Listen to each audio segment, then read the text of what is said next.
Olá, saudações a todos e todas. O Diálogos da EJA está on. Eu sou o Daniel de Oliveira, professor da Rede Pública Municipal de Ensino do Rio de Janeiro e atuo na Gerência de Educação de Jovens e Adultos. Hoje, no segundo episódio do Diálogos da EJA, vamos dialogar sobre a pedagogia freiriana e as práticas de leitura e escrita na EJA. Neste mês de setembro de 2021, em que celebramos o centenário do nascimento de Paulo Freire, cabe destacar que Freire foi um educador intelectual brasileiro que influenciou de modo significativo o pensamento educacional brasileiro e também na América Latina, além de reverberar suas ideias por outros lugares do mundo. É autor de obras reconhecidas internacionalmente, dentre as quais podemos citar A Pedagogia do Oprimido, A Educação como Prática da Liberdade e A Pedagogia da Autonomia. Seu pensamento nos convida diariamente a refletir sobre a educação como meio pelo qual os sujeitos podem compreender sua situação no mundo, o que provoca as injustiças sociais e meios de superá-las em favor de condições de vida mais dignas. Para dialogarmos sobre o tema de hoje, seja bem-vinda, professora Ana Paula Moura, professora e pesquisadora da Universidade Federal do Rio de Janeiro, UFRJ, pesquisadora integrante do Laboratório de Investigação, Ensino e Extensão em Educação de Jovens e Adultos, ULIEJA. Como vai, professora Ana Paula? Bom dia, Daniel. Dentro do possível, né, desse mundo louco, dessa pandemia que nós estamos vivendo, tudo bem. Sim, é um prazer estar aqui com vocês. Né? É um momento muito delicado que a gente está passando. E assim, é um prazer estar aqui com vocês. Falar de EJA é sempre muito bom, falar de leitura e escrita, melhor ainda, e falar de Paulo Freire é falar de tudo isso. É excelente. É uma satisfação tê-la aqui conosco. Muito obrigada, muito obrigado. Seja bem-vindo também o professor Diego Leonardo Parreira, é professor da EJA, né, Rede Pública Municipal de Ensino do Rio de Janeiro, com atuação também na Gerência de Educação da 10ª CRE. Como vai, professor Diego? Como a Ana Paula disse, dentro da medida do possível, tudo bem, né? Estamos vivendo um momento muito delicado, é importante a gente deixar isso registrado, que apesar das nossas grandes conquistas dentro da educação de jovens e adultos, nós vivemos muitas perdas também. Nós vivenciamos nas nossas escolas muitos momentos complicados e difíceis. Mas estamos aqui para dialogar e esperançar, como diz Paulo Freire, né? Para que a gente continue lutando e reverberando dentro de nós essa vontade, esse desejo de fazer o melhor dentro da educação de jovens e adultos. Certamente, vamos esperançar, Diego, e um pouco desse esperançar acho que a gente vai tentar fazer aqui nessa nossa conversa, né? Tentando convidar a todos aqueles que nos assistem, né, de suas casas, de suas escolas, a esperançarem conosco também. É igualmente uma satisfação recebê-lo aqui, muito obrigado também. Eu vou levantar a primeira... Desculpe, pode falar. Nada, eu que agradeço pelo convite. Como eu brinquei antes com vocês, querendo ou não, o friozinho na barriga sempre faz parte. Olha, eu vou levantar uma primeira questão para ambos, para dialogarmos. E essa questão eu quero perguntar para vocês o seguinte, como é que vocês, né, se tornaram professores, se tornaram alfabetizadores da EJA, né? Como é que foi, ou como isso né? No caso, a Ana Paula, ela teve uma experiência docente também com a EJA, antes de se tornar docente da universidade, né, e se tornar uma formadora de professores. O Diego tem uma experiência ainda hoje, né, como professor da EJA, e também atuando na GED da 10ª CRE. Ele também tem uma atuação de formação também de professores muito interessante. Mas então, como é que aconteceu essa história de parar na EJA? O que encantou vocês? O que levou vocês para a EJA? Quem começa? Pode ser você, Ana Paula, fica à vontade. Ok, então vamos lá. É interessante, né? Porque quando a gente fala da educação de jovens e adultos e desse encontro, né, com a docência, eu me formei com 17 anos no curso normal. E durante todo o curso normal nunca tinha ouvido falar de educação de jovens e adultos. Quando eu entro na universidade, ainda com 17 anos, uma menina, eu começo a me inserir em várias dimensões da universidade e encontro a extensão universitária. E na extensão universitária tinha um projeto de alfabetização. Só que, contraditoriamente a tudo que eu tinha estudado no curso normal, esse projeto de alfabetização, ele vai justamente chamar a gente para trabalhar com alfabetização de jovens e adultos. E é interessante, né, porque isso faz muito, constitui muito da minha identidade docente hoje como professora de formadores, que eu atuei 11 anos dentro dos canteiros de obra, alfabetizando operários. Então, assim, quando eu cheguei naquele galpão, aquele bando de homens olhava para mim e perguntava, professora, em quanto tempo, como é que vai ser isso, a gente vai precisar de que material, e eles olhavam para a minha cara e passavam um filme da minha formação. Eu olhava para eles e só pensava no método da abelhinha, casinha feliz, bizi-bizi, e eu falava, gente, não vai rolar isso aqui, o que eu vou fazer? E aí é interessante a gente pensar hoje na força do coletivo, né? Naquele momento ali existia uma equipe de extensão, e com a equipe de extensão a gente começou a buscar o que tinha que direcionava a gente para discutir adultos, como é que se alfabetiza adultos. E aí naquele momento eu encontro o trabalho do Carlos Rodrigues Brandão, aquele livrinho bem pequenininho que é o Método Paulo Freire, que vai me propiciar esse encontro com Freire, e a partir daí eu me insiro realmente nos estudos de Freire a partir de suas obras. Mas é interessante porque é justamente um movimento diferente, né? Porque normalmente as pessoas se formam na perspectiva infantil, trabalham com criança e depois, em algum momento da sua vida, se encontram com a EJA. Eu encontrei com a EJA ainda me formando pedagoga. Já era professora, mas ainda estava me formando pedagoga, no terceiro período de faculdade.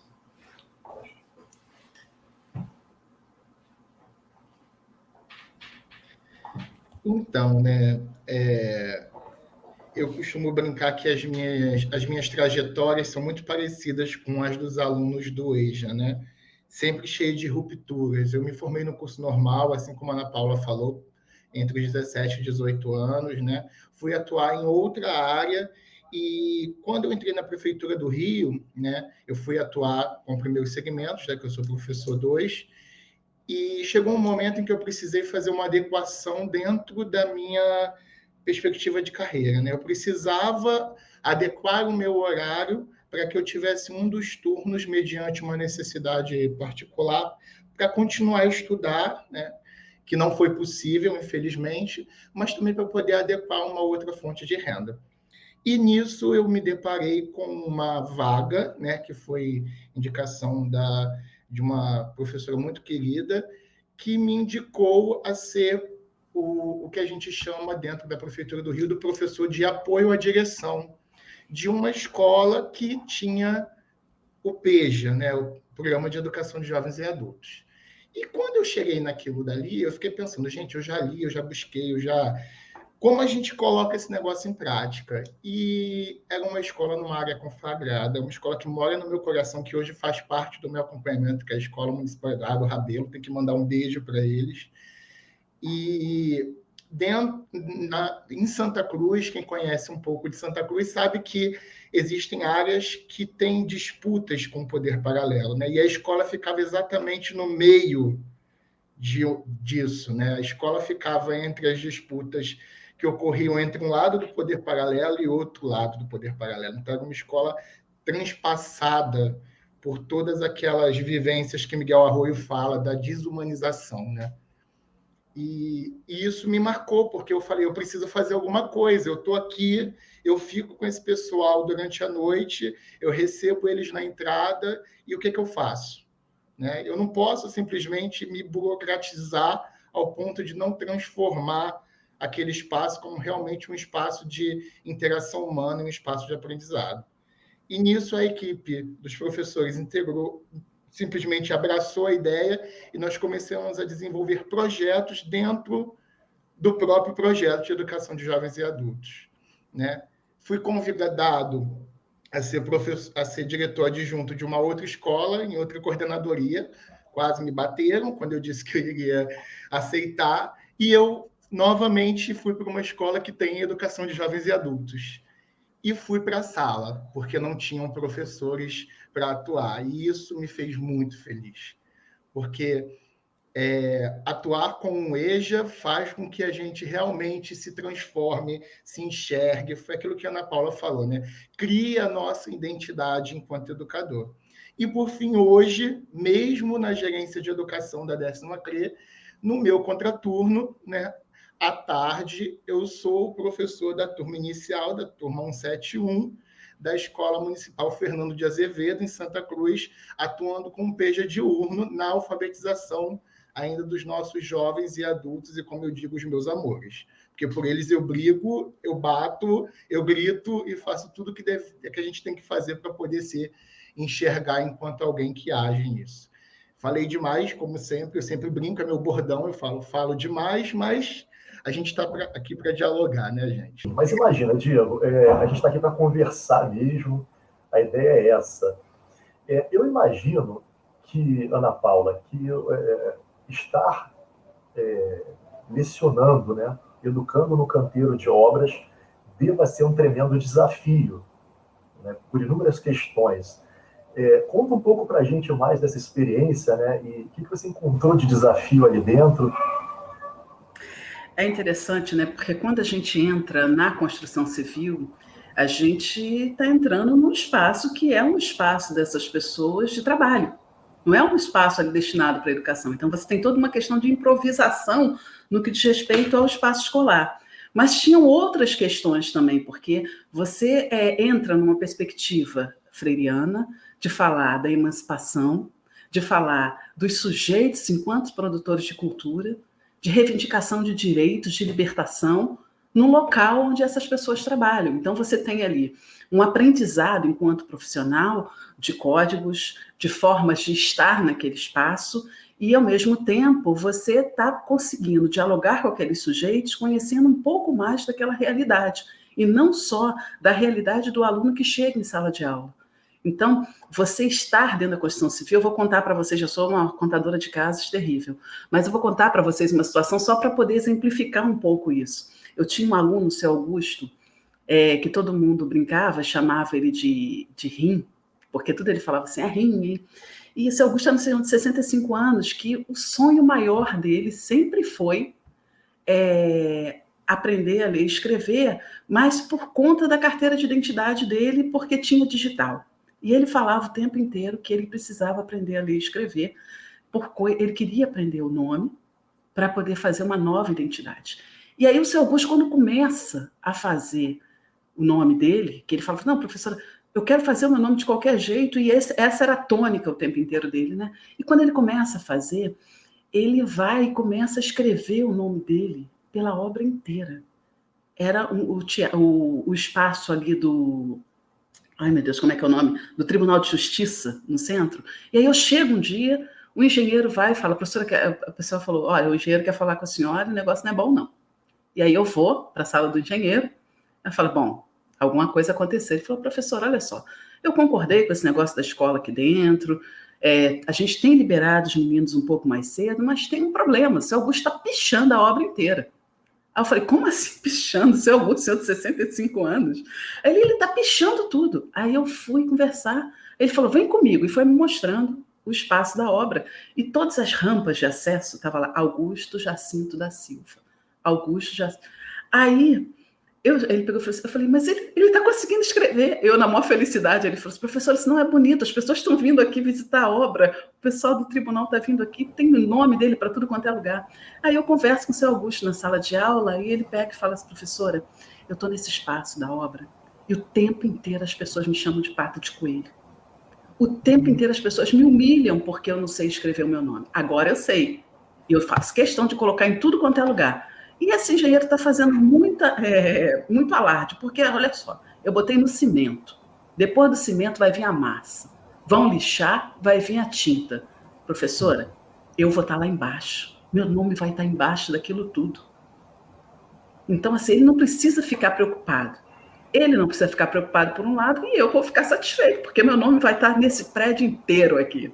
Então, assim, são esses relatos de humanização, esses relatos que mostram o que significa ler e escrever, que não é simplesmente uma questão de método, de técnica, que tem a ver com a vida, que tem a ver com essa relação com a sociedade, a forma como esse mundo se organiza, e tem a ver com a emancipação dos povos, como Paulo Freire o tempo inteiro convida a gente a discutir esse acesso à leitura e à escrita a partir dessa perspectiva.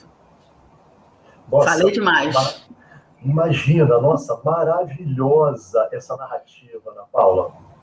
E você sabe que quando você foi contando, né, já mais ao finalzinho dessa narrativa, ela me remeteu para Benjamin, quando ele tem uma passagem que, se eu não me engano, é dentro do texto narrador, que ele fala daquela situação da narrativa como se fossem aquelas marcas que o olheiro, né, que produz as peças de barro, vai deixando nas peças de barro que ele produz com as mãos, né, e vai ficando a impressão digital, né?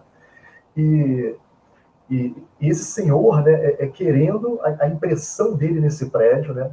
Porque afinal ele faz um prédio que ele não sabe nem se ele vai acessar depois, ele não sabe nem se ele tem direito de acessar depois. E essas impressões digitais já estavam no cimento, já estavam no tijolo, já estavam em tudo isso, mas ele queria também no nome. Que beleza que é essa narrativa. Ele sabe que ele não vai acessar depois, né? Porque uma fala muito forte dos alunos da Construção Civil era justamente essa. Quando entra o povo da faxina, a obra termina, entra o povo da faxina, eles vão tirando a sujeira e os trabalhadores saem juntos. Porque depois esses trabalhadores que construíram esse prédio não conseguem acessar esse prédio. Exato. E a beleza também de querer demonstrar, né, que ele consegue agora escrever essa identidade dele, que é o nome, né, para além de outras coisas, mas assim, consegue colocar o nome ali. Isso é uma beleza assim que a gente não consegue nem falar, né? É fantástico. E você, Diego, você não teve a experiência dentro de um canteiro de obra, mas a sala de aula também traz um cotidiano muito rico e muito desafiador também. Com certeza. E conta um pouco para a gente desse cotidiano, dessa riqueza, desses desafios, né, e dessas belezas também, dessas belezuras que a gente encontra também. Eu vou me aproveitar um pouco da narrativa da Ana Paula para poder contar meus causos, como eu falo, né? Eu vou contar 2 casos para vocês que me marcaram muito. Um foi uma aluna, né? Logo assim que eu comecei a atuar na educação de jovens e adultos enquanto regente, que era Nelma, né? Nelma morava numa invasão na região de Santa Cruz, não tinha trabalho formal, era catadora, e eu sempre começava as aulas, eu sempre comecei isso, inclusive, com as crianças, perguntando o que eles queriam aprender, por que eles estavam ali. E ela me respondeu, assim, com toda a simplicidade do mundo, que ela queria aprender a ler e a escrever, porque quem sabe ler e escrever consegue coisas. E aí eu indaguei a Nelma, falei, como assim, Nelma? Ela falou, então, o senhor é professor, o senhor, antes da gente começar a falar, o senhor falou um pouquinho do senhor. Dá para ver que o senhor também veio lá de baixo, igual a gente aqui, e o senhor conseguiu coisas. E, na verdade, eu quero melhorar, eu quero buscar algo melhor para a minha vida, eu não quero catar papel o resto da minha vida. Então, eu preciso ler e escrever para que eu consiga chegar em algum outro lugar. Aquela consciência, né, do próprio direito de saber-se, como o Miguel Arroyo fala, a Nelma ali me ensinou que eu precisava me conhecer para poder saber buscar o meu lugar. E ela se conhecia tão bem, e ao ponto de saber que ela precisava transpor, né, dentro da nossa sociedade grafocêntrica a ideia de que ela tinha que ler e escrever para poder conseguir outro lugar, que assim foi algo inimaginável. Eu fiquei emocionado. Não vou chorar, que toda vez que eu falo dela, porque foi uma turma que, assim, eu vou contar para vocês outra coisa, que eu acho que a gente é feito dessas falta de humanizações, né?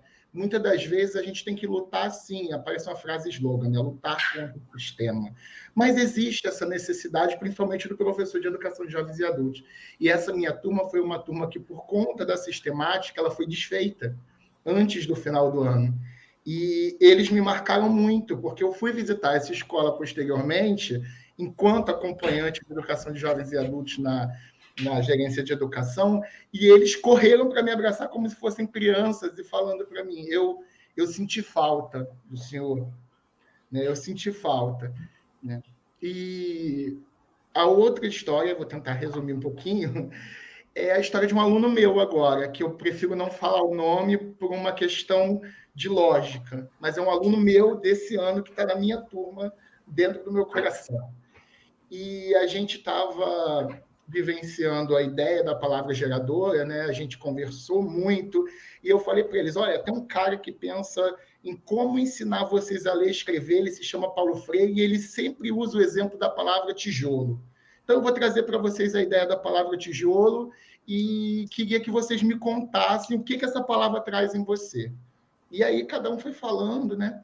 Chegou a vez desse meu aluno, ele falou assim, professor, tijolo, para mim, é construção. Eu estou me construindo. Eu preciso me construir. E aí ele começou a contar a história dele, que todo mundo chorou, ninguém aguentou, né? Que ele era um rapaz que tinha feito 3 passagens pelas casas de recuperação de menor, né? Que estava associado ao poder paralelo, que ainda estava lutando contra essa questão, porque ele sofria as sanções próprias de alguém que mora numa comunidade que trabalhou juntamente com isso, e que a escola era a última esperança dele. Então, ele precisava, e precisa, né, porque é um passado recente presente, agir contra tudo aquilo que tirava dele o poder dele de se construir. Isso foi uma fala dele. E é um jovem de 16 anos. Então, assim, eu fico um pouco emocionado, porque eu acho que, mais do que tudo, o nosso papel enquanto educador é dar essa esperança, dar um local de esperança para esses nossos e essas nossas queridas que vêm nos abrilhantar dentro da docência. Falei demais novamente, Diego, estou aqui para dialogar sobre isso. e é para emocionar mesmo, né? A gente se emociona muito ouvindo essas narrativas, essas histórias, né? O que me chama a atenção na primeira narrativa que você faz, né, é que essa senhora, ela não se diminuía por não ter a leitura escrita, mas ela sabia que isso era importante para que ela pudesse acessar mais amplamente outras coisas, né? E na segunda narrativa que você me traz, quando você fala da última esperança ser a escola, a professora Geise, né, que é a nossa gerente de EJA, ela gosta muito de uma frase de um autor que você já citou algumas vezes aqui conosco hoje, que é o Miguel Arroyo, e dentro daquele livro que eu acho que é Passageiros da Noite, algo assim, né? E ele vem trazer ali uma ideia de que a EJA é o último ônibus desses sujeitos, né? E eu acho que a ideia de fortalecer a EJA, porque é isso, né? Muitas das vezes ela parece como se fosse ali a última esperança para apoiar esses sujeitos que durante tanto tempo, né, tiveram esses direitos e continuam, às vezes, tendo esse direito negado, né, cerceado ou limitado, né, de tantas formas, né? Para continuar esse diálogo nosso, eu queria perguntar uma coisa. Vocês foram falando dessas histórias de vida de vocês, se entrelaçando as histórias de vida desses sujeitos, né? E o Paulo Freire traz uma ideia muito interessante para a gente, que é da palavra mundo, né? E na experiência de vocês, então, portanto, como é que vocês pensam ou praticam, né, essa articulação dessa leitura de mundo, essa aprendizagem da palavra escrita, né? E nesse sentido também, como é que a gente pode pensar o que são conteúdos alfabetizadores para a EJA, né? Ana Paula pode ficar à vontade para falar tanto da experiência como professora da EJA, especificamente, ou também na experiência de formadora de professores, né? Eu acho que você pode começar, já que o Diego terminou, então, né, fazendo aquele primeiro bloco. Sim. Sim. É interessante você começar perguntando sobre isso, que eu quero me remeter ao finalzinho da fala do professor Diego e da sua também, quando a gente olha para a educação de jovens e adultos e pensa, né, nesse espaço, quando os alunos vão se colocando como lugar do último ônibus, como Arroio, mas da última esperança, mas é como que a gente tem um desafio, que é um desafio muito grande na educação, que é fazer com que esses sujeitos entendam que tem o processo alfabetizador, que hoje se dá a partir da escolarização, mas que esses sujeitos vão construindo também outros conhecimentos a partir de espaços-tempos diversos. Porque senão a gente fica com o aluno em sala de aula o tempo inteiro reafirmando como se a escola fosse o único espaço onde ele construiu o conhecimento. E como se o fato dele ter ficado a maior parte da sua vida, até então, fora desse processo de escolarização, se constituíssem como tempo perdido. E aí eu acho que é necessário que haja uma desconstrução, inclusive nessa perspectiva alfabetizadora, da gente mostrar como que esses conhecimentos construídos ao longo de uma história de vida, eles se encontram com esse conhecimento da escola. E para nós, professores, é um desafio também a gente olhar e pensar como é que a gente fala o tempo inteiro que tem que partir da realidade dos alunos, reivindicando aí os pressupostos teóricos da educação popular e também de Paulo Freire. E aí a gente fala de partir da realidade do aluno, mas quando a gente começa na discussão do processo de leitura e escrita, será que a gente realmente parte do que o aluno sabe? Como é que um aluno adulto, jovem, ele circula nessa sociedade, que é uma sociedade onde a leitura e a escrita está presente o tempo inteiro, e como é que ele constrói esse conhecimento? Quais são os indícios que ele vai pegando? Quais são as pistas que ele vai aí juntando para construir esse conhecimento da leitura e da escrita? Como nós, professores, olhamos para eles entendendo que, além do conhecimento de mundo, de um modo geral, eles também têm conhecimento da leitura e da escrita. Conhecimentos que precisam ser sistematizados, conhecimentos que precisam ser elaborados, mas eles não são um recipiente vazio, como muitas vezes a gente vê os alunos sendo tratados. Esses alunos, eles têm conhecimento da leitura e da escrita, e aí, assim, eu vou exemplificar isso um pouco com a fala de um aluno meu, João de Deus, da Constituição Civil. Eu trago sempre isso para as minhas aulas na universidade, para mostrar um pouco como é que esses alunos vão construindo conhecimento acerca da leitura e da escrita, e que muitas vezes tem muito mais alma do que conhecimentos que não necessariamente trazem vida, trazem vitalidade para essa palavra escrita. Então, assim, eu tinha um aluno, João de Deus, que o pessoal chamava ele de pata de coelho. Pata de coelho na Constituição Civil era a pessoa que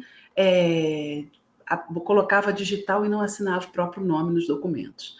E o pessoal falava, olha, quando a senhora trouxer o João de Deus, é sinal de que a escola vai realmente... Porque ele é o pata de coelho mor.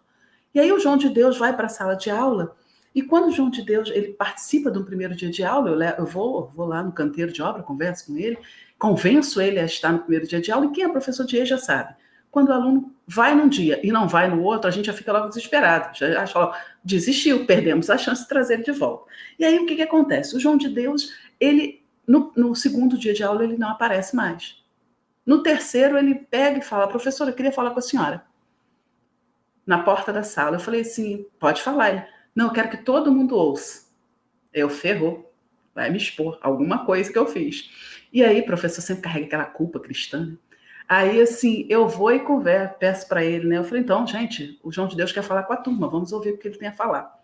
Ele bota a mão no peito e começa a declamar. Professora, me desculpe se a sua aula faltei, mas eu fui à reunião de Jesus, o Rei dos Reis. Eu busco Jesus de dia, toda hora, todo mês. Aceite a explicação e também a salvação de Jesus, o Rei dos Reis. Ele, agora eu posso entrar, professora. E aí ele entrou. Aí ele me explicou que toda terça-feira ele teria esse problema, porque é o dia do culto, que ele não ia abrir mão do culto, mas que ele também gostou de estudar e não queria abrir mão da escola. Aquele aluno, conhecido por todos como o pata de coelho, ele estava fazendo verso, ele sabia sobre rima, ele sabia sobre métrica. E quando eu começo a conversar na sala de aula e fico espantada com ele, eu falei, mas como você... Aí ele, professora, eu vou para a Feira de São Cristóvão, eu sou repentista. Aí eu, tá, você eu também sou. E aí em sala de aula, ficava um jogando um desafio para o outro e batucando na mesa, brincando com as palavras, as mesmas palavras que eles ainda não conseguiam escrever, eles brincavam com elas, de um jeito que uma pessoa alfabetizada não necessariamente conseguiria brincar. Então, assim, como é que a gente precisa reivindicar essa leitura de mundo que vem carregada também de uma leitura da palavra, que foi imposta para eles o tempo inteiro. Mesmo não tendo passado pelos espaços de escolarização, eles foram construindo outros conhecimentos da leitura e da escrita a partir do saber de experiência feito, a partir da sua experiência de vida, que exige isso deles. E obriga, impulsiona com que eles construam. É claro, é necessário sistematizar, é necessário trazer outros conhecimentos aí para que eles possam dar sentido a algumas coisas. Mas a gente, em hipótese nenhuma, pode ignorar todo o conhecimento que esses alunos chegam na sala de aula, inclusive os conhecimentos acerca da língua escrita. Falei demais, né? Nossa, não, mas esse lema é meu, Ana Paula. Acho que é de todo professor. Eu acho que os professores têm essa disposição, né, para essa conversa, para essa narrativa, né, trazem muitas narrativas, mas maravilhoso isso. E eu acho que foi importante essa fala que você traz, e que o Diego já vai também entrar nessa mesma conversa conosco, porque eu acho que nos ajuda a pensar também, para além da alfabetização, né, esse desenvolvimento da escrita e da leitura ao longo da vida, e no sentido de que, quando ela é escolarizada, muitas vezes se cria uma ruptura ali de que o estudante cria-se um ideal de alfabetização para que depois, digamos assim, esteja apto a tantas outras coisas, né? Isso, muitas vezes, é mais um impeditivo para esse sujeito transitar dentre os outros segmentos ali da EJA, né? No caso nosso aqui do Rio de Janeiro, entre os blocos, né?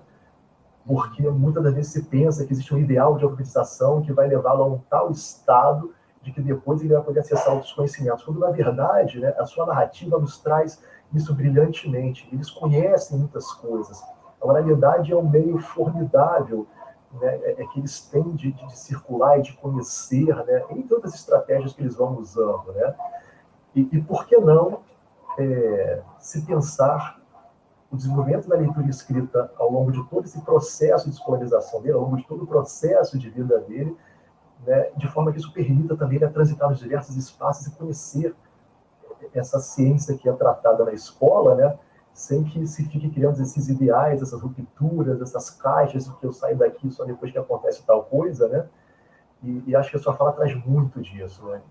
E aí, Diego, dentro das experiências que você traz, como é que você pensa, né, esses conteúdos alfabetizadores da EJA, né, e essa articulação de leitura escrita com o mundo, né, enfim, com a experiência desses sujeitos?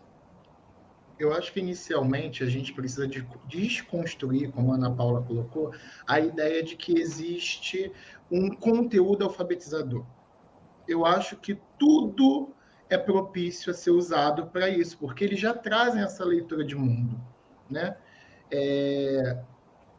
Muitas das vezes eu me deparo com alunos que a gente fala, Diego, é para você avaliar, né? Sempre o professor do PJ1, do Bloco 1, é aquele aluno que não tem uma escolaridade formal, né?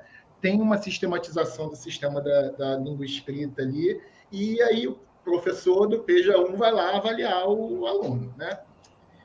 E não é uma, nem duas, nem 10, nem 1000 vezes que a gente se depara com alunos que nunca estiveram no processo de escolarização formal, como a Ana Paula colocou o caso do João de Deus, que tem muito mais conhecimento de alma, da língua, da oralidade, da colocação, da própria escrita, do que alunos que passaram por esse processo, né? Esse tomamento para si da língua escrita dentro dessa sociedade que a gente vive, ele não tem um conteúdo específico.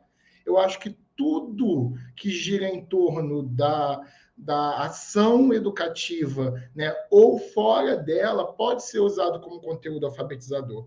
O que vai fazer esse caminho vai ser a intervenção do professor junto com os alunos. Então, eu acho muito importante, dentro da nossa perspectiva de EJA e de PEJA também na Prefeitura do Rio, a gente compreender que a alfabetização ela é, como diz Paulo Freire, um ato criador, né? Eu preciso me ver junto com os meus alunos criando e recriando momentos em que eu possa proporcionar isso. E muitas das vezes a gente planeja a aula bonito lá, usa a nossa sexta-feira, o nosso CE, né, para poder fazer a... Chega na sala de aula, o assunto é outro, a gente encosta de um lado, vamos escrever tal coisa, vamos fazer de outra forma, e como é que a gente coloca isso? Eu vivenciei isso, é um momento de contação de causas, né? Como disse, como a Ana Paula fez, eu estou indo na mesma linha. E é isso mesmo. Eu, um pouco antes do nosso recesso esse ano, eu tinha programado na minha cabeça que eu iria fazer aquela atividade que todo mundo faz, que é trazer o encarte do mercado, começar a conversar, falar sobre a alfabetização na área da matemática e tudo mais. E aí, simplesmente aconteceu uma coisa que a Sueli, que é uma aluna minha, falei o nome, mas a Sueli, ela está no meu coração, ela me liga todo dia às 3h da manhã, eu já estou acostumado já. E aí a Sueli levou um encarte de mercado para a escola, no dia que não era o dia programado, que não era nada. E do nada eu estou vendo, entrei na sala, né, eles tinham acabado de almoçar, eu estou vendo o encarte na mão assim, e eles falando, mas o preço do açúcar está um absurdo. É um absurdo isso, gente. Aí o outro vai lá para a televisão, né, e vem dizer para a gente que está tudo bem, que agradece quando entra no mercado, não tem vergonha. Como a gente sabe que funcionam os diálogos, né, que eu costumo chamar de paralelos dentro da sala. Aí chega o professor, eles fazem. Não sei se com a Ana Paula era assim. Eles falam, mas eles... Peraí, se eu não posso falar com o professor. Eu falei, gente, continua, estou gostando do assunto de vocês, vamos lá. E, assim, eles direcionaram a atividade, né? Vamos fazer uma lista de compras. Eu fiquei, assim, praticamente como um espectador ajudando. Então, fizeram uma lista de compras, né? Viram quanto que iam gastar no mercado. Mas, professor, o salário mínimo não vai dar, eu vou gastar mais da metade do salário mínimo para poder comprar. E aí a gente começa a discutir coisas que a gente acha que não fazem parte da alfabetização. Coisas que a gente acha que para alfabetizar tem que colocar dentro daquela caixinha bonita do decodificar, e os nossos alunos já são alfabetizados, sim.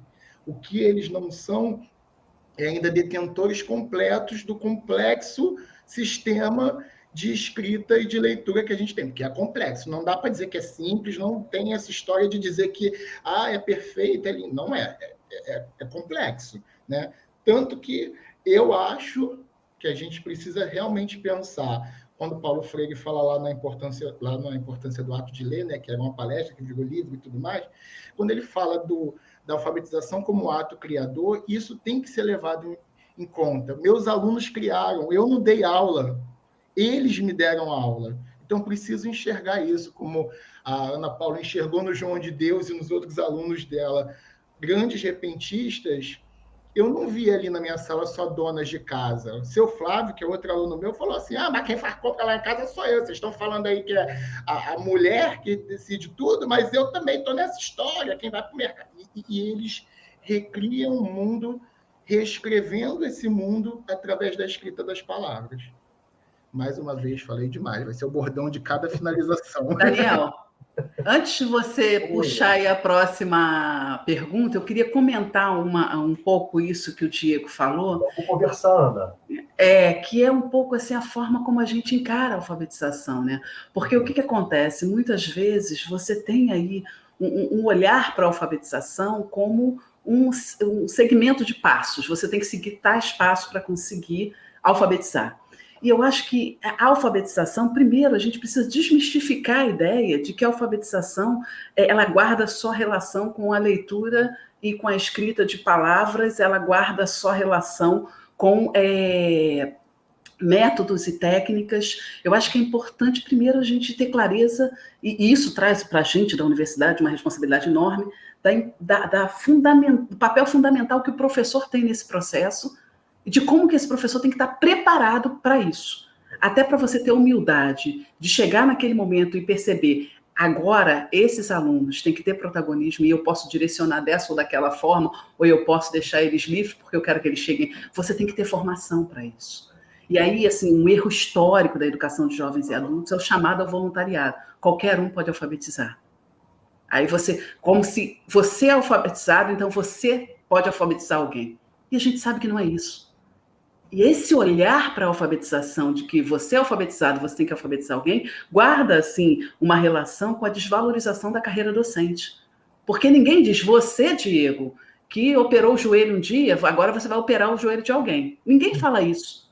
Mas as pessoas acham que, por ser alfabetizado, podem alfabetizar alguém e chamam a população a assumir essa tarefa. Então, assim, mas como que a alfabetização, quando você trabalha a leitura e a escrita, você está trabalhando questões extremamente complexas, que exigem uma responsabilidade muito grande de quem está conduzindo, e exige, acima de tudo, conhecimento e intencionalidade do que está fazendo. Porque para você poder deixar os alunos à vontade, é importante você entender, primeiro, o que você espera daquilo ali, qual é a intenção. Quando a gente traz, por exemplo, um encarte para a sala de aula, quando a gente traz uma poesia, quando a gente traz uma música, qual é a intenção? O que eu quero com aquilo dali? A partir da clareza que eu tenho do que eu quero, eu posso saber quais são os caminhos possíveis e o que está desviando.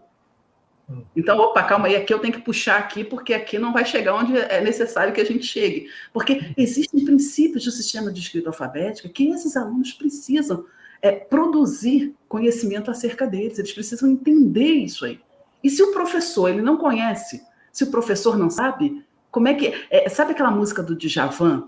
Os alfabetizadores, eu sempre quando falo de alfabetizadores, eu fico pensando naquela música do Djavan que fala assim, sabe lá o que é não ter e ter que ter para dar, sabe lá. Porque muitas vezes os alfabetizadores ficam nessa situação. Eles sabem que eles têm um conhecimento, que eles precisam estar trabalhando ali com os alunos, mas sequer conhecem a língua o suficiente para entender quais são esses conhecimentos. Então, tem uma questão aí do processo formativo que, primeiro, a gente tem que entender que o professor, quando ele se arvora a ser professor, ele está assumindo aí uma responsabilidade de estudar o resto da vida. A nossa profissão não é uma profissão que você faz um curso e finalizou. O tempo inteiro a gente tem que estar estudando. E aí, quando o Diego fala assim, porque a gente pega o CE sexta-feira para fazer o planejamento, na melhor das hipóteses, que a gente sabe que a gente trabalha sábado, a gente trabalha domingo, produzindo aula, produzindo trabalho para depois corrigir o trabalho. Mas aí, só para finalizar, eu fico pensando, por exemplo, quando a gente trabalha esse processo, a alfabetização nas escolas, é imprescindível que a gente saiba escolher muito bem quem são esses professores alfabetizadores que vão para a sala de aula e que a gente possa preparar esses professores. Porque, às vezes, uma questão que a gente dá como errada, na verdade, é um desconhecimento nosso. Que a gente olha, e assim, às vezes o aluno, numa pequena fala, vai mostrando como é que você pode facilitar a aprendizagem dele. E você tem que ter uma escuta sensível. Uma escuta sensível e fazer o que Paulo Freire chama na professora Cintia Não, ele fala sobre a importância de ler a sala de aula como um texto. De olhar essa sala de aula e perceber nessa sala de aula as diferentes leituras possíveis desse espaço.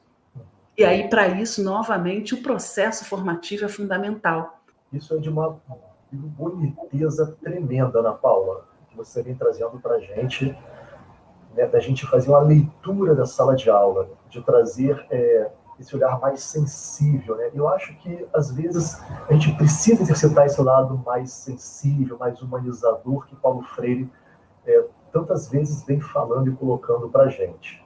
Eu queria aproveitar a Ana Paula falando sobre a questão da formação e colocar justamente a questão de que lá na dialogicidade de Paulo Freire, no capítulo 3 da Pedagogia do Oprimido, ele fala que o papel do professor é investigar.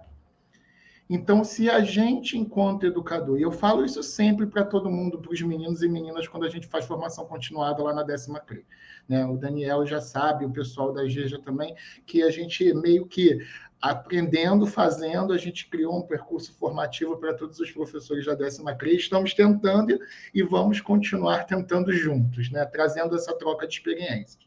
Mas o papel do professor da EJA é investigativo. Ele precisa querer aprender com o aluno, com a universidade, com o colega, com a troca, porque se não houver essa formação, seja ela, né, no caso, como a Ana Paula trouxe, vinda lá da academia, da universidade, mas, ao mesmo tempo, é uma formação continuada para a vida, se não houver esse desejo de aprendizado com o aluno, com o outro, com o meu amigo, com o meu parceiro, né, com aquilo que é disponibilizado, um exemplo é o próprio material que a gente está usando aqui nesse percurso formativo de professores, que é um material riquíssimo. Se a gente não se dispor a fazer esse percurso formativo individual e coletivo, a gente nunca avança em algumas questões. É uma tomada de decisão mesmo. Eu tenho que querer me formar para criar uma identidade minha enquanto professor de EJA, para que eu possa querer, como professor de EJA, trabalhar com o meu aluno como ele é, que é um jovem ou adulto que tem uma visão de mundo, que vai trazer para mim, às vezes, muitos desafios que eu não estou preparado. Então, eu tenho que me preparar cada dia mais, sendo, né, na verdade, a ideia de saber-se de arroio de novo, sabendo que eu estou em construção, para eu continuar me construindo. Diego, tem uma questão que você pontua, e eu ia fazer essa pergunta, estava aqui preparando para fazer essa pergunta, que era justamente sobre quais ideias dentro dessa pedagogia freiriana, né, que a gente carrega mais forte com a gente, né, que acabou orientando o nosso trabalho. Né? E você vem trazendo a dialogicidade, que para mim também é uma ideia bastante cara, né, porque ela é promotora de um diálogo mais amplo, né, que a gente pressupõe ser mais igual ali na sala de aula, que a gente pressupõe no sentido da gente fazer, né? Não é algo natural, ele precisa ser construído ali. E a ideia do coletivo também, né, que é uma coisa que vocês falaram desde o início, né, desse nosso encontro aqui, e particularmente na realidade do município do Rio de Janeiro, o Centro de Estudos, né, são esses espaços coletivos que a gente precisa cada vez mais cultivar como um espaço de encontro dos professores para planejarem, para avaliarem, para estudarem, né, e aí conseguir se fortalecer também nesse coletivo, né, coletivo do qual esses autores que nos ajudam a pensar também a prática podem fazer parte, né, da forma de convidados, de leituras, né, enfim, desse monte de coisas, né. Como você começou a falar da dialogicidade, eu vou convidar, então, a Ana Paula, né, que teve uma pequena queda aí no sinal, mas já retornou, para ela falar também, né, de que ideias, assim, que princípios ou ideias dentro da obra de Paulo Freire, né, você acha assim, que são fundamentais para a gente pensar enquanto docente da EJA? Assim, eu acho que, para mim, quando eu penso em Freire, eu penso que a gente está discutindo não educação, a gente está discutindo essa relação com o mundo, essa relação de homens e mulheres na construção desse mundo. E aí, assim, Freire vai trazer a docência como um espaço onde a gente vai estar intervindo e construindo esse mundo. Então, para mim, essa é uma marca muito grande. Quando Freire, em Pedagogia da Autonomia, vai falando, né, que o professor, por ser professor, tem que se entender como pesquisador, isso também é uma coisa muito forte, porque o professor ele não se faz num determinado momento, espaço, local. Ele, na verdade, ele está em formação permanente. E essa formação permanente, ela se dá em diferentes espaços de tempo e vai dialogando aí com diferentes experiências de vida. O próprio Freire vai falar isso, né? E vai trazer isso de uma maneira bem corporificada. Ele tem vários livros em que ele vai trazendo essas discussões, tanto discussões no coletivo, mostrando aí esse diálogo, onde essa hierarquização da palavra, ela é rompida, né, vai mostrando esse diálogo aí, que na forma de livros, então você tem vários livros de Freire na forma de diálogo, mas ele também tem 2 livros que são muito interessantes, vai mostrando que é o Aprendendo com a Própria História 1 e Aprendendo com a Própria História 2, que ele vai trazendo um pouco da sua própria história e mostrando como essa própria história vai constituindo ele no profissional que ele é. Então, assim, eu acho que quando a gente olha a obra de Freire, o tempo inteiro está presente para a gente essa união entre o ato educativo e essa intervenção no mundo. Como é que nós, professores, olhamos essa educação e entendemos qual o papel que ela desempenha hoje na nossa sociedade? E, a partir disso, tenhamos clareza do que nós estamos fazendo. A favor de quem e, portanto, contra quem. A favor do que e, portanto, contra o que está o nosso ato educativo. O que nós estamos construindo? Essa clareza política do papel da educação na nossa sociedade, como é que a educação vai aí construindo formas para a gente pensar a produção da vida, a produção existencial, material, como é que ela vai aí tá interferindo nessa produção da vida, para a gente ter clareza de que o que a gente está fazendo ali não é simplesmente um trabalho de ensinar a palavra escrita, não é simplesmente um trabalho de metodologia, de ensinar para a pessoa conseguir alcançar algo melhor na vida. O que nós estamos fazendo ali é a própria vida. Paulo Freire vai falando ali do ser mais, que é uma outra categoria que ele trabalha, que é a vocação ontológica do ser humano, e eu acho que isso para a gente da EJA, isso fica muito claro, né? Como é que esse aluno, apesar de todas as condições existenciais, materiais, econômicas, que vão estar colocando ali para ele todo um ser menos, uma desumanização, ele rompe as várias barreiras, os vários obstáculos e chega na sala de aula. Quando tudo não favorece que isso aconteça, mas ele está lá. E quando ele está lá, é uma responsabilidade imensa para os professores que estão lá. Porque aquele sujeito que está ali, ele teve que romper muitas barreiras para estar naquele espaço. Então, ao alfabetizador, a responsabilidade é muito maior, porque cabe a ele conseguir dar continuidade a esse processo de escolarização ou iniciar esse processo de escolarização com uma responsabilidade que é entender que aquela pessoa ali abriu mão de algo muito precioso na vida, que é o tempo dela. Seja o tempo com a família, o tempo do descanso, para estar naquele espaço ali. Aquele, é muito, muito comum os alunos falarem, né? Eu gosto de ir para a sala de aula porque aquele ali é o meu momento. Então a gente tem uma responsabilidade muito grande, porque aquele ali é o nosso momento também de construir a realidade. É o nosso momento de, através da docência, intervir na construção desse mundo e buscar um mínimo de equidade, de justiça social, a partir da docência. Não sei se respondi, Daniel. Olha, respondeu. Acho que foi até além, porque veja só que papo bom que a gente está tendo aqui e que sintonia, né? Porque eu ia fazer uma pergunta para vocês, logo em seguida, para a gente ir finalizando o nosso programa de hoje, que justamente ia perguntar para vocês assim, algo do tipo, citem um livro, né, que é do maior apreço de vocês dentre as tantas obras que Paulo Freire tem, né? E aí você já veio dando várias dicas que eu acho que valem muito a pena a gente conhecer, né, ler, né, utilizar o espaço do Centro de Estudos para poder ler mais Freire, porque a docência realmente é algo de muito importante, de muita seriedade, e tem esse detalhe que você e Diego também estão trazendo hoje, né? Ela é de uma responsabilidade enorme com aqueles sujeitos que estão ali e que depositam na escola, né, esse esperançar, né, ser mais. Diego, então, um livro de Paulo Freire que você aprecia. É complicado dizer um só, né? A gente está verdade. É complicado, você me pergunta, você me coloca numa sinuca de bico, né? Porque é complicado a gente ler Freire e falar, esse aqui é complicado, mas assim, eu acho que a escolha, né, da GEJA em trazer, né, a pedagogia do oprimido para a nossa formação, ela é essencial para a gente repensar a nossa prática também como uma pedagogia social, que foi o que a Ana colocou dentro da questão da responsabilidade do docente em agir com o aluno, porque o aluno traz o mundo dele para a gente, né? E eu tenho que dividir esse mundo, o meu mundo, para a gente poder construir mundos novos, construir um mundo novo. E isso, para mim, fica muito forte quando ele fala a diferença entre viver e existir, né? Isso, para mim, é muito forte porque a gente pode sobreviver ao longo disso tudo.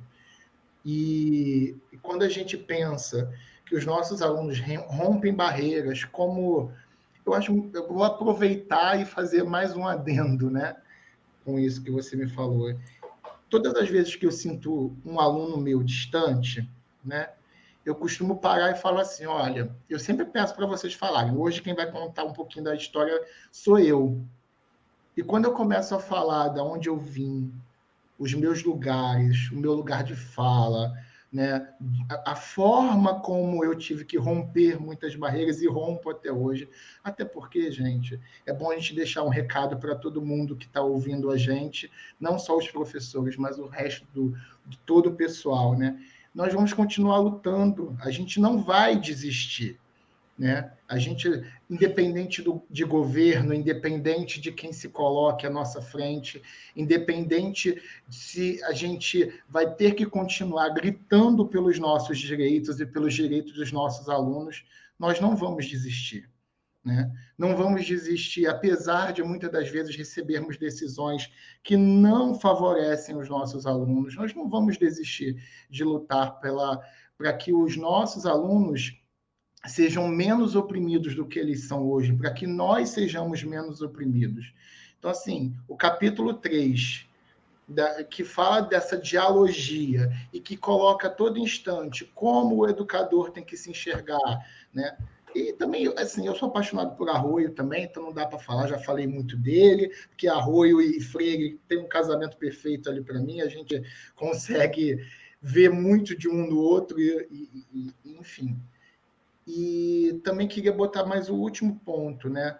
Eu nunca tinha lido nada do artigo que vocês colocaram lá para a gente poder fazer, que foi a alfabetização inventário de uma herança, mas eu achei fantástico um trecho dele, que fala que a alfabetização, estou olhando aqui minha cola, tá? A alfabetização cria eventos inéditos e únicos. E eu acho que é exatamente isso que Freire fala em toda a obra dele, que nós vamos lutar contra algo que desumaniza a gente da nossa forma, do nosso jeito. Então, nós vamos criar esses momentos que são inéditos e únicos. Então, eu acho que eu já passei o recado, já passei do tempo, né? Eu agradeço muito antes, já agradeço aqui, porque eu me sinto numa responsabilidade muito grande com esse local de fala de todos os alfabetizadores da Prefeitura do Rio de Janeiro, né, de todos os alfabetizadores, eu que não sou ninguém, mas sou alguém porque me enxergo sendo.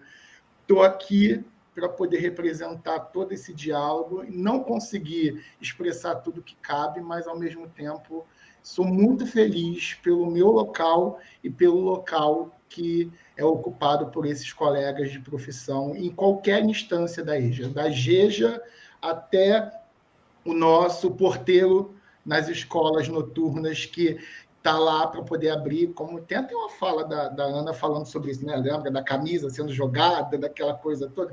Então, assim, eu penso um pouco nisso. Todos nós temos que construir essa visão de que nós somos responsáveis. Muito, muito obrigado mesmo. Diego, nós aqui ficamos imensamente gratos por você ter aceitado o convite de estar conosco aqui hoje. Então, nosso muito obrigado, foi um prazer imenso essa conversa com você. E eu agradeço também a presença da Ana Paula, com quem também a felicidade é imensa, né, em poder reencontrar. Uma pena que esse encontro precisa ser ainda virtual, a gente não pode ainda estar próximos, né, ter aquele momento daquele abraço, né, fraterno, antes e ao final do encontro, mas também quero agradecer muito a sua disponibilidade de estar conosco. Assim, eu aqui agradeço, assim, voltando só à sua pergunta, rapidamente, eu indicaria Pedagogia da Esperança.